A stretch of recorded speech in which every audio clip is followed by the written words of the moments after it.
So did you want to do an introduction or anything, or will I just fire on? To introduce you, certainly, and say hello to everyone. I've lost my screen now. So anyway, everybody, you're all really welcome to this talk tonight. It's great to see loads of new faces coming to one of Extinction Rebellion's talks. So this is put on by Extinction Rebellion's Regenerative Culture and Wellbeing Working Group, which is called the Regen Group for obvious reasons. But we basically meet once a month and we do things like we put on talks and we go for walks to allow us to kind of connect with like-minded people who care about each other and the planet, I suppose. And our group would also kind of participate in as well as support climate actions. If you'd like to know more about what Extinction Rebellion do, or if you would like to get involved, then Angela has put, haven't you, Angela, some links in the chat that you can access there. And yeah, you'd be really welcome. You'd be really welcome along to any of the Extinction Rebellion sort of meetings, or to find out if you can fit in at all. Just then, really delighted to welcome Pauline O'Flynn along, who is a human rights activist and someone I'm really proud to call a friend. So I was really pleased when she said she'd come and talk to us tonight. And Pauline works, I'd say, tirelessly for economic and social and environmental change, and definitely from the earth up. So tonight she's going to talk to us about the work that happens in Grow Community Garden and some of the sort of partnerships that happens there and how they make that work, like from a human rights, I suppose, perspective. But that's brilliant. Pauline, thanks very much for coming along, and fire ahead. Thank you, sir. I'm just going to share a screen here now, and hopefully it works. Okay, can everybody see that okay? Yeah. Yeah. Thanks for the introduction, Sue. I think you over-egged me a wee bit. I would call myself an organizer. I tend to end up organizing stuff. I've worked in the community and voluntary sector for a long time, and in the world of mental health, and more recently in human rights with another organization called PPR, and just found over the last couple of years such crossover and connection between all of those different ways of working, and it all kind of comes together for me in the work at Grow. So we've several Grow stalwart volunteers here. We've Mary and Marguerite. Am I missing anybody? So it's great, and they're going to keep me right, aren't you guys? If I say anything off point, you keep me right. So Try. Nice one, thank you. And really just Grow is an organisation that existed before I came to it. I've only been there 3.5 years. Some of the volunteers who are here, they've been here a hell of a lot longer than I have, some up to 10 years. So we're based in North Belfast, and our main garden, I suppose, is in the Waterworks park, at the top end of that park at the Westland Gardens entrance. And then we also have another growing space on the Limestone Road in a supported living set up, and that's called Camberwell Court, and that's with residents there, and we have a team of volunteers who help out there. Oh, this isn't moving on for me. Oh, here we go. So we started in 2008. We're now a registered charity for about the last 5 years, and it's very much, the organisation is very much a grassroots organisation. The volunteers take a lead role in running the sessions and in kind of deciding what direction to take the work in. And we're all about, I mean, it started out as a very much a growing organisation, as in it's about growing our own food, it's organic, and it's about people learning those skills. And it's kind of expanded in the last few years to be, well, it's always been about well-being really, but it's expanded to go beyond just the growing. It's cooking, it's also a lot about nature connection now, and just an increased appreciation, I think, amongst most people that we need to just look after the environment, you know. And what Grow offers is a space for people to take action or to learn skills or to be really actively involved in protecting our environment, which is obviously becoming more and more important, critical almost. So the garden at the waterworks is located on a peace line, and it was, well, inverted commas, wasteland before that, and a local woman called Siobhan approached the council and asked if we could have a lease on that piece of land, and it was a year-to-year lease for a long time now. We get a 3-year lease on it, and we do a lot in that little plot. It's quite a small plot. If anybody's ever been up there, it's very beautiful. There's a lot of love goes into maintaining that space by the volunteers, the participants, and us who work there as well. And over the years, it's just well, it just kind of goes from strength to strength, really. And what we're finding now is that over the last couple of years, we're finding all sorts of connections into the food justice movement, the land justice movement, mutual aid and climate justice. And we'll talk about that. I'll talk about that a bit more as we go on. So the GROW model really is, it's a bottom-up model, and it started in the community. It was local people who approached the council, and that really has been the key to its sustainability, because there's an absolute sense of ownership among the people who have been going there for many, many years. There are workers, and I'm one of the workers. I do 16 hours a week there. We're currently funded by lottery, and there are 3 of us part-time workers. We're all 16 hours, all slightly different skill set.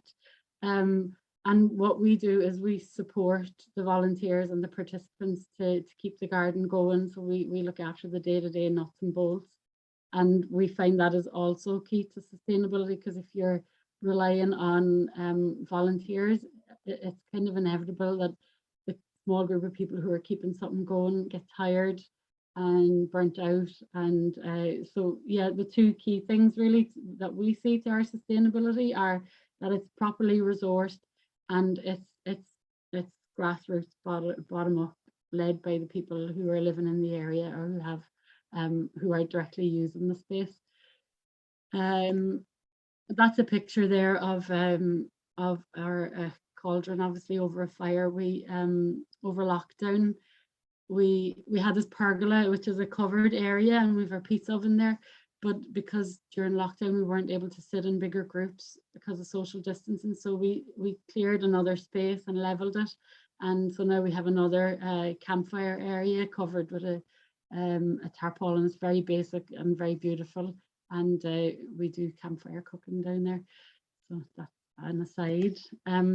This here, I just pulled this off the internet, but I just thought it kind of represented well the kind of the impact that a community garden can have, because the 2 gardens that we have, they're not huge, they're small spaces, but the impact that you can have, you know, throwing out kind of ripples beyond what you're actually doing in the physical space.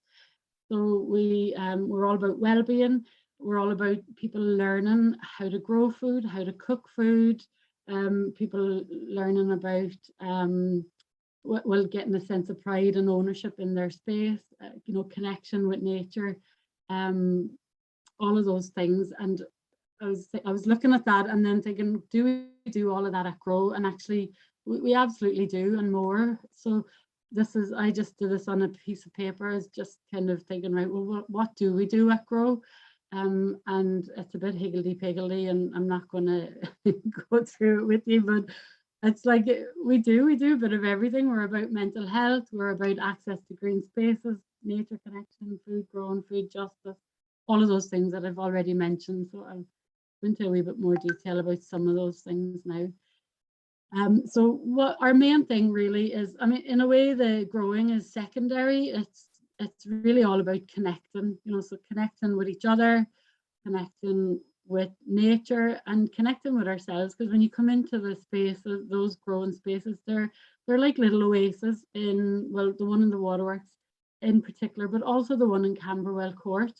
You know, you walk in and you just, honestly, I mean, you all know this anyway from being involved in this stuff, but you just walk in and it's it's a lovely atmosphere, and you're in nature, and you're kind of also protected because it's a defined area.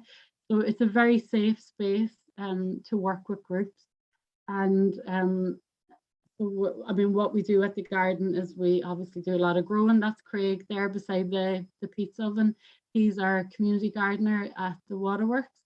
And then we have Claire, who looks after the garden down at Camberwell Court. So just a bit about our weekly sessions and how they run. So at the waterworks, we have a Tuesday session, which runs from 10 until 12. We also have a Sunday session, 10 until 12. We have a new group that meets on a Wednesday morning, and that's a partnership with Anaka Women's Collective, and that's women who are impacted by the asylum system. They may already have refugee status, but they've been through the asylum system, and they're newcomers to the area. So that's a brand new group, and that's been really exciting for us over the last year, because for a long time we've been saying we really want to reach out to other communities. We really want to make sure that we're including the most marginalized. And it's kind of all very well as, you know, saying those things, but actually doing it takes a lot of resource and time and energy and thinking and partnering up as well. So I think that group has been a big success this year. And I mean, the success of it really is because we partnered up with a really amazing organization called Anaka. And so they have 100 and odd women already involved in their network. And so they kind of let the women know about the group, and then they come, and myself and Craig run the sessions with them. So Craig does the growing with them, and I look after the organising, because that's what I do. I'm an organiser. I thought I would learn loads of gardening skills working at Grow, but actually you're so busy kind of running around. Like I'm as clueless as ever around the actual growing stuff, but you know, I do try. But with that group, it's, I suppose, in terms of you know, actually bringing that group in and sustaining it, there's a lot to think of. So transport is always an issue, childcare is always an issue, obviously finances are an issue. So you know, it's a group that takes a lot of resourcing, but it has been so rewarding, really. And what you have, actually, I'm going to just say a little bit about this middle picture here, the hands on the pot. That is a kind of an informal support that we've been working with the Anaka women and a woman called Elfie Seymour, who's the main organizer there. Some of you might know her. We kind of linked her up with Dervla Reynolds from the Culture Club, who does the fermented foods. And the challenge was, and it's around food, and it's around making foods that are normally really only accessible to people with money. You know, these jars of fermented foods are €5 a pop, and you know, somebody on a low income just can't afford them. So we just kind of saw the potential for connecting up, and we introduced Dervla to Elfie, and we kind of have been supporting them over the last while to work out, you know, for women who are not allowed to work because the asylum system is set up to be, well, consciously cruel, really. It's a hostile environment, and Preeti Patel make sure that it's not getting any better anytime soon. So these women are not allowed to work. They all have huge skills, but they, you know, they're really stuck. So the whole dilemma is, like, if you start a social enterprise, you can't be seen to, the women can't be seen to benefit or to be working in any way. So we've been trying to work out a model whereby the women can be involved and somehow benefit, because, for example, things like driving lessons, childcare, English language classes, really very simple stuff that most of us take for granted to be able to do. These women just don't have the resources, connections, and definitely not the finance. So we've been working out ways of having some kind of, making these foods, the women make the foods, and then the money that comes in from selling those foods somehow finds its way back to those women, but they obviously can't be paid. So it's been kind of a whole process of working out how to do that, and it's still kind of happening. You know, we're still trying to work it out, but it's a food connection, and there's all sorts of lovely spin-offs from that then as well, like the Helen's Bay Organics, you know, give food into the culture club for them to use. And you know, it's just, and we're finding like that there's just connections all over the place with the food stuff, and we're following those where we can. The other picture is one of the girls. She's the daughter of one of the women who comes to our Wednesday session, and that's some sweet corn that we grew in the garden. So that's a group of the women down at the vault making Syrian bread. That's not up at Grow. It's, in a way, it's nothing to do with us, but we're kind of connected, and I thought it was a great photograph. So other stuff that we do then is, well, we're connections to, we're big on mental health. Everything we do really is around supporting people with their mental health and reducing social isolation, and we want to reach out to people whose mental health isn't great, which is a lot of people at the moment, especially after lockdown, and still in the middle of this pandemic, and also particularly reaching out to newcomers, like I've said already. And we do that by the weekly sessions, but also do some skills sharing. So, for example, in the women's group, there's been a lot of skill sharing around cooking and foods from different cultures. In our other groups, there's things like one woman's son has bees, and people have been to visit his hives, you know, so there's a lot of skill sharing happening. And then what we do around, another thing we do is we train people up in social and therapeutic horticulture. So we're about really upskilling our volunteers to be able to ultimately lead the sessions. And one of our groups, the Sunday group, and Mary, who are here tonight, are both in the Sunday group. And that group now pretty much runs itself. It has a kind of a light touch support from Craig, the community gardener. He works with them each week so that they know what they're doing when they turn up on a Sunday. But the volunteers there are pretty much running the show. Isn't that right, Mary and Mary? Yeah. So what we try to offer training then to support our volunteers with that. So we've started running Thrive. Some of you might know of it. It's kind of a well-known organization across the water who's they're the leaders in social and therapeutic horticultural training. And then we have really tried over the last few years as well. It used to be that the garden was really only used on a Tuesday and a Sunday, and all the volunteers and the participants were very keen that it be used as much as possible. So that has totally changed now. The garden's used most days in the week, and we partner up with different organizations like Start 360, have a women's wellbeing group, nature and wellbeing group there. We've partnered up with the 174 Trust, the disability groups there, and the nursery. Our Down Youth Enterprises, they come to us and we run sessions on making pizza and nature and wellbeing sessions. So yeah, that's the Lord Mayor was up to see us there last week, so that's a picture of her with our groups. That picture down in the bottom left hand corner, that was the first time since the beginning of lockdown that there was any meeting of, between the groups. We've been having to keep the groups very distinct from each other because of social distancing. So we haven't, normally that wouldn't be obviously what we would do. We're all about connecting people up, and we haven't been able to do that. So people were meeting each other there last Tuesday for the first time, some of them. And that picture that's actually my daughter. I dragged her over to the garden one day, but on a Wednesday we have a lot of kids at the garden, and that's new for us as well. We're finding our way with that. That's really exciting actually. We've run Tai Chi at the gardens. We've had an outdoor singing group. That group in the middle are one of the 174 disability groups. We had a big lunch there a couple of years ago just before lockdown. And that was the same party there. We go to Pride every year and we bring out our Grow Loves Equality banner.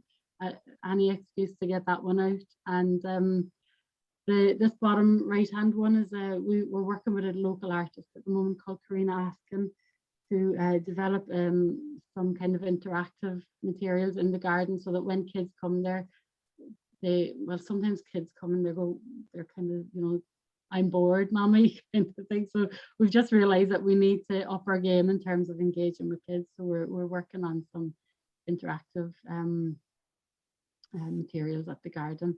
And we've started dipping our toe in the water with forest school as well, and different things like that with kids. So like I say, we do education and training and skill sharing, and we have started, like I was saying there, dipping our toe in the water with some of the nature connection work. I've done some ecotherapy training, and we have our eye on kind of bringing that into the garden somehow. At some point, some therapists are using the garden as a space to do their therapy work. So we're keen to pursue that further as well. That bottom left-hand picture there, that was a skill share where an Indian woman and an Iranian woman were sharing food skills, basically. Okay, so moving on then. These are, sorry, just there's so many, every single week there's like so many photographs come out of each of the individual groups, and it's like you never get to show them to anybody really. We put some of them on social media, but there's so many of them. You know, these are some of the new groups that have been using our space over the last year. A lot of people who come on a Wednesday do not have green space, you know, they don't have their own gardens. So they sometimes want to have family gatherings there. So one woman, Reshma's daughter, had nowhere to have her Holy Communion party, and so we hosted a Holy Communion party. And that's Elfie there from Anaka. We got our kitchen done up, so we're all set for cooking and skill sharing. And then the last bit I want to talk about is our springboard for activism. You know, the garden is a space for people to come and contribute whatever way they feel they want to contribute. So some people want to come to a group, say on a Tuesday, and meet their old friends and have a cup of tea and do a bit of gardening, and that's absolutely 100%. That's, you know, and it's valuable, and they've been coming for years. And then other people want to do more. They really want to get active with around climate change and climate justice, around land justice. And you know, some people we have a fortnightly Wednesday afternoon group, and it's quite a lot of younger people come to that, and they're interested in guerrilla gardening. We're making connections through social farms and gardens with other growing groups around Belfast, and we teamed up with a crew over in White Rock. Actually, the connection came through the other work I was doing in PPR, which is the human rights organisation. And over lockdown, the activists had nowhere to meet, you know, to be hatching plans and doing what they normally do, which is to plan actions. So a group of activists in the West got the keys to a disused garden in White Rock, and basically occupied it. There was nobody in using it. It's a council-owned garden, and so we've been supporting them. We helped them to draw up a plan of what they could grow in that space, and every week we give them a bit of support around what they need to be doing. And that has brought us all sorts of interesting connections. This is some pictures of what we've been up to over in the West there. That first picture there, that's we're helping them to build a clay oven like our own one. That's the very first fire that they lit in there, and that's from the heart of West Belfast there. And this here is the list of jobs that we give to them every week so they know what they're doing. That group was only going from May, and around August time they were so excited about the produce that they had growing in the garden that they decided they wanted they were calling it a market, and we were going, hang on a second now guys, not really a market. Like, there was a few beetroot and a few lettuce and some onions, and they were just so super excited. But I mean, it wasn't for us to dampen their spirit. Like, they went ahead, and every single Friday in August they had a pick your own, and it just grew and grew. You know, it started, the first one, there was just a few people there coming and picking a few leaves, and then somebody would say, oh well, I'm going to do this and I'm going to do that, I'm going to make cakes, I'm going to make Eritrean coffee. And over the course of the 4 weeks, we had a bunch of about 50 odd people, you know, all people involved in different campaigns coming and using that space, and it was really exciting. And out of that then came a connection with a land justice campaign in West Belfast. West Belfast is the area of highest housing need in the state, and there is a big site in West Belfast on the Springfield Road called the Mackie Site. Some of you might know that it has the innovation factory on it currently, but it's mainly a vacant site, and it's owned by the Department for Communities, who have responsibility for housing. And there's a plan to put a greenway through that site, and the campaign is not, well, you know, the campaign is for housing also to be on that site alongside the greenway. So we've been kind of working just under the radar really with them to do some guerrilla gardening, and you see this picture up on the right here. We planned a circle of trees which we've planted over there, and our next project there is to plant some willow and to do an infinity willow walk. And these pictures down here are, we got a guy called Damien who had this contraption here. I don't know if you can see it, it's in my hand. It's a red, it's called a seed fiddle. And he filled it with wildflower seeds. And we walked around and we spread seed all around a huge part of that site. And this is the group here who were involved on that day. We've also done some permaculture. We did a permaculture workshop on that site. We also did one over at the Grove Garden as well. So, and that kind of links in with some work that they've been doing with the Town and Country Planning Association in England and Queen's University here to map all available land in Belfast, all publicly owned vacant land in the city. And that's actually been launched on the 8th of December, a map and exercise of the whole city and any vacant land. So some of you might be interested in going along to that. And, you know, in talking to Hugh Ellis from the TCPA, you know, they're pushing through a piece of legislation in England, which is around the right to cultivate. A really interesting piece of legislation. We should probably be following it here because it's like, it's about the public's access to public land. You know, where at the moment there's a lot of public land in Belfast and people just don't have access to it, you know. So again, this is kind of all new to us, and some of our volunteers who are here won't even know that this has been, you know, that it's mainly been myself and Teresa from the Wednesday group who've been involved in the guerrilla garden and stuff. But we're dipping our toe in the water with it again and seeing where it takes us, because we see the connections, you know, with land justice, food justice, the class issues around who gets to eat healthy food, and connecting all that up.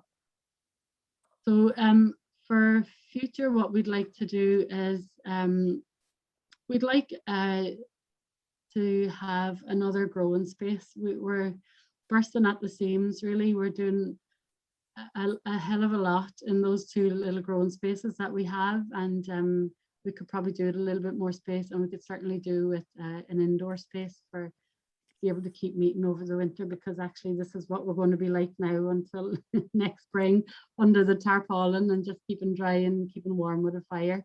We do have an office, but at the moment we can't really meet in groups in there. And we want to continue partnering up with groups who are working with marginalised communities, you know, and really keeping on going with what we're doing. And but always keeping that solid root which we have, which is our stalwarts who've been involved for years, who know the gardens in and out, inside out. And I mean, just to say as well, like, we're not interested in getting bigger or like taking over the world or anything like that. The way kind of we find things work is that people come to us, they get a bit of knowledge, they learn a bit about growing, and it starts rippling out. Like Mary, who's here, Mary Walls there, I think you've been involved in the garden for many years, but Mary now has an allotment in Ballysillan, and there are other people involved with that as well. And So Mary's taken her learning to that allotment, and other people are benefiting from it. So that's how we see it working, is that we do a little, we do a lot, and we want people to go off then and do their own things. And like I said at the start, it's a way for people to feel like they have some agency and some ability to impact, in a world that just sometimes feels mad, really, like everything that's going down at the minute. It can be very easy to feel despondent and hopeless and voiceless. So I think that what we offer at Grow offers people an opportunity to feel in some way that they have a part to play. So thanks very much, guys. I hope I haven't gone off on one, and if you have any questions, I'm here to answer them, and also Mary and Marguerite. Maybe you guys want to say a few words about your involvement and what it's been for you. Not to put you on the spot, guys, but you can do